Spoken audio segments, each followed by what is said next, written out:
নমস্কাৰ এই মুহূৰ্তত আহি পইছে ৰাতিপুৱাৰ কেইবাটাও গুৰুত্বপূৰ্ণ খবৰ আজি হৈছে 22 ডিসেম্বৰ সমগ্ৰ ভাৰতবৰ্ষৰ লগতে অসমৰ ভিন্ন প্ৰান্তৰ পৰা কেইবাটাও গুৰুত্বপূৰ্ণ খবৰ যুগুতোৱা হৈছে আৰু এনে ধৰণৰ খবৰবোৰ প্ৰতিদিনে চাবৰ কাৰণে চেনেলটো সাবস্ক্ৰাইব কৰি ভিডিঅ'টোত এটা লাইক কৰি দিব এই মুহূৰ্তত আহি পইছে ৰাজ্যবাসীৰ কাৰণে কেইবাটাও বিগ ব্ৰেকিং নিউজ দৰ্শকসকল ভাৰতবৰ্ষৰ বিভিন্ন প্ৰান্তৰ লগতে অসমৰ চুকে কোণে এতিয়া ভয়ংকৰ অমিক্ৰন ভাইৰাছে ভয়ংকৰ ৰূপ ধাৰণ কৰিছে ক্ৰমাৎ বৃদ্ধি হ'বলৈ ধৰিছে অমিক্ৰন ভাইৰাছত আক্ৰান্তৰ সংখ্যা অমিক্ৰণৰ দ্ৰুত সংক্ৰমণ এতিয়া ভাৰতত আহি পৰিছে 200 জনলৈ বৃদ্ধি পালে এতিয়া অমিক্ৰন আক্ৰান্তৰ সংখ্যা অমিক্ৰণৰ দ্ৰুত সংক্ৰমণ এতিয়া ভাৰতবৰ্ষৰ বিভিন্ন প্ৰান্তত এতিয়া ভয়ংকৰ অমিক্ৰন ভাইৰাছে গ্ৰাস কৰি পেলাইছে 200 জনলৈ বৃদ্ধি পালে এতিয়া অমিক্ৰন আক্ৰান্তৰ সংখ্যা দৰ্শকসকল কোন কেইখন ঠাইত এতিয়া ভয়ংকৰ অমিক্ৰন ভাইৰাছ বৃদ্ধি হৈছে এটা কৈ আপোনালোকক জনাই আছো সৰ্বাধিক মহাৰাষ্ট্ৰ আৰু দিল্লীত 54 জনকৈ লোকৰ দেহত ভয়ংকৰ অমিক্ৰন ভাইৰাছ ধৰা পৰিছে আনহাতে তেলেংগানাত 20 জন কৰ্ণাটকত 19 জন ৰাজস্থানত 18 জন কেৰালাত 15 জন গুজৰাটত 14 জন উত্তৰ প্ৰদেশত 2 জন অন্ধ্ৰ প্ৰদেশত 1 জন চণ্ডীগড়ত 1 জন তামিলনাডুত 1 জন পশ্চিম বংগত এজনৰ দেহত পোৱা গৈছে ভয়ংকৰ অমিক্ৰন ভাইৰাছ দৰ্শকসকল কোভিড-19 মহামাৰী বহুগুণ ভয়ানক হৈ পৰিছে এতিয়া ভয়ংকৰ অমিক্ৰন ভাইৰাছ ৰাজ্যখনৰ প্ৰায়বোৰ প্ৰান্তত এতিয়া দেখা গৈছে অমিক্ৰন ভাইৰাছত আক্ৰান্তৰ সংখ্যা আক্ৰান্ত হোৱাৰ ফলত কেইবা হাজাৰ লোকৰ ইতিমধ্যে মৃত্যুবৰণ হৈছে আৰু কেইবা হাজাৰতকৈ অধিক লোকৰ ঘাট এতিয়া ভয়ংকৰ অমিক্ৰন ভাইৰাছ ধৰা পৰিছে আৰু এতিয়া সৰ্বাধিক মহাৰাষ্ট্ৰ আৰু দিল্লী 54 জনকৈ লোকৰ দেহত অমিক্ৰন ভাইৰাছ ধৰা পৰিছে তেলেংগানাকে ধৰি 20 খন ৰাজ্য যেনে কৰ্ণাটকত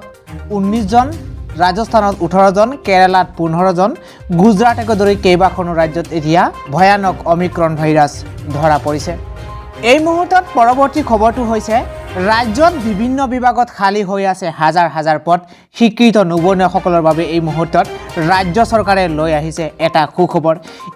স্ক্ৰিনত আপোনালোকে দেখিবলৈ পাইছে ৰাজ্যত বিভিন্ন বিভাগত খালী হৈ আছে 89796টা পোষ্ট দৰ্শকসকল ৰাজ্য চৰকাৰৰ বিভিন্ন বিভাগত বৰ্তমানলৈকে 89796টা পদ খালী হৈ আছে সোমবাৰে সদনত বিধায়ক সিৰাজউদ্দিন আজমলৰ এক লিখিত প্ৰশ্নৰ উত্তৰত মুখ্যমন্ত্ৰী ডক্টৰ হিমন্ত বিশ্ব শৰ্মাই সেই তথ্য সদৰি কৰে সদনত মুখ্যমন্ত্ৰী ডক্টৰ হিমন্ত বিশ্ব শৰ্মাই প্ৰকাশ কৰা অনুসৰি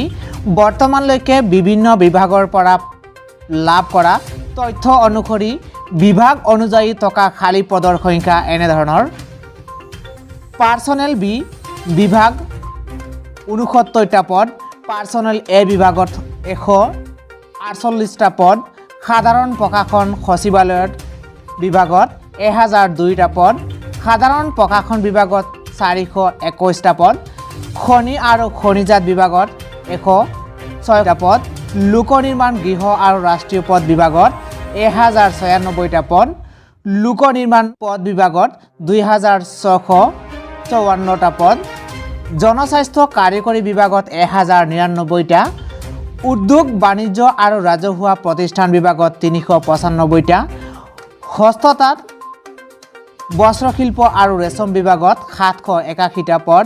প্ৰাথমিক শিক্ষা সঞ্চালকালয়ৰ 11895টা পদ SCERT 377টা পদ সৰ্বশিক্ষা অসম 4688টা উচ্চ শিক্ষা সঞ্চালকালয়ৰ 1500টা পদ মাধ্যমিক শিক্ষা সঞ্চালকালয়ৰ 12780টা আনুষ্ঠানিক আৰু প্ৰাপ্তবয়স্ক শিক্ষা সঞ্চালকালয়ৰ 522টা সমবায় বিভাগত 452টা ভূমি সংৰক্ষণ বিভাগত 389টা ৰূপান্তৰ আৰু উন্নয়ন বিভাগত 106টা মুখ্যমন্ত্ৰীৰ সচিবালয়ৰ 2টা ছপা আৰু মুদ্ৰণ সঞ্চালকালয় 72টা তথ্য আৰু সঞ্চালকালয় 75টা ৰাজনৈতিক বিভাগত 3টা ৰাজনৈতিক বি বিভাগত 79টা ৰাজনৈতিক ভিজিলেন্স এণ্ড এণ্টি কৰাপশ্যন বিভাগত 13টা পাৰ্বত্য অঞ্চল বিভাগত 8টা বিধায়িনী বিভাগত 20টা পশুপালন আৰু পশু চিকিৎসা বিভাগত 1779টা, খাদ্য অসামৰিক যোগান আৰু গ্ৰাহক পৰিক্ৰমা বিভাগত 418টা, শক্তি বিভাগত 5040টা, শ্ৰমিক কল্যাণ বিভাগত 195টা, মীন বিভাগত 404টা, প্ৰশাসনীয় সংস্কাৰ আৰু প্ৰশিক্ষণ বিভাগত 45টা, বিজ্ঞান প্ৰযুক্তি আৰু বতৰ পৰিৱৰ্তন বিভাগত 11টা, তথ্য প্ৰযুক্তি বিভাগত 9টা, জলসিঞ্চন বিভাগত 333টা, সমাজ কল্যাণ বিভাগত 574টা, পেঞ্চন আৰু ৰাজহুৱা অভিযোগ বিভাগত 2টা, জলসিঞ্চন বিভাগত 2940টা, বিত্ত বিভাগত 1068টা,